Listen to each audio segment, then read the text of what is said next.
the EU when it comes to welcoming those who flee the war, as well as sanctions and coordinating mechanisms? I would say for all Ukrainians who moved to the EU, some of them had different expectations, because a lot of people haven't been living abroad before or haven't been traveled a lot. That's why the expectations were maybe higher. But in fact, when we see the reality, it really helps us understand what is, for example, our added value, what is our strength side, what are the weakest side here in Europe. And by this combination, we can learn how to build our future, how to build Ukraine after the war.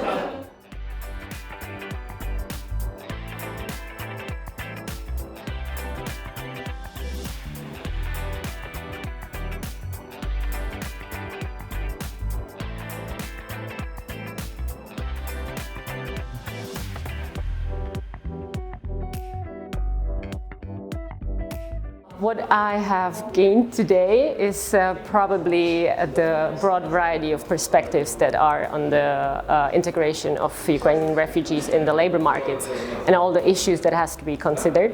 So I truly hope that by enabling the refugees to start their own activities and be self-dependent is a way to sustainably integrate them to the labor market.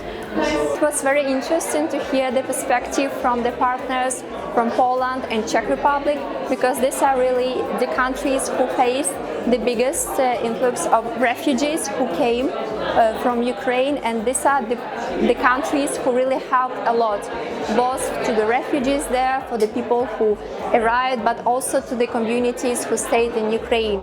And the problem is here that these people might be offered traineeships, internships, which could be either unpaid or paid very low. That's why these people... So first of all, for us as young Ukrainians, recent graduates, it's really important to get experience in the EU member states, because the experience and the knowledge we get there, we know that we can use it further when there is a need to reconstruct and rebuild Ukraine. For example, elementary, we start learning languages, we start practicing how to speak English, French, German. So for us, this is some knowledge which we will bring to our country, which will help us later to communicate with the partners on a different level. To deliver this on the higher level as a social partner. This is also something that we didn't have in Ukraine. Here it's a very multicultural and vibrant societies, and how we work with people from different countries, how we learn how they behave, how they work. This is something that we can get only here. This is some kind of soft skills which we learn here and which we can bring to Ukraine and enhance also our NGOs in Ukraine, the government sector, the business sector, etc. It is also, we can speak about it from the EU perspective. If we come to the stage of negotiations to becoming a member state, for us to knowing people also who work in the Commission, to knowing people who work in the Parliament, this is something that can be an added benefit for us. Coming to the countries, even if you want to assist. Det var partene i arbeidslivet i Norge som tok initiativ til å komme i gang med en fast track og få flyktninger inn i arbeidslivet så raskt som mulig og for norske myndigheter. Vi ønsket å bli involvert, vi ønsket å bidra med våre kunnskaper og erfaring inn i dette arbeidet. Vi tror at våre kunnskaper og erfaringer gir et viktig bidrag inn i politikkutviklingen, og ikke minst i hvordan vi utformer tiltakene og hvordan vi kan bruke arbeidsplassene til å bidra til økt integrering i samfunnet. NHO og LO tok allerede i 2015 initiativ til et tettere samarbeid med myndighetene under forrige flyktningkrise, og vi så at det ga resultater i form av konkrete tiltak, som blant annet hurtigsporet.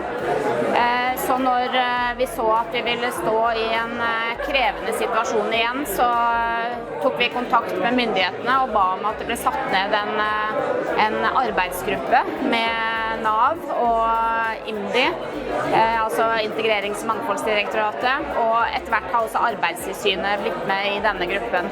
Og her holder vi hverandre løpende orientert, vi gir innspill til tiltak, og vi har bidratt til å forme og utarbeide informasjon, veiledere til blant annet bedrifter om hvordan man kan tilsette flyktninger. To conclude, let me assure you that Norway is committed to continue our support to Ukraine and the Ukrainians.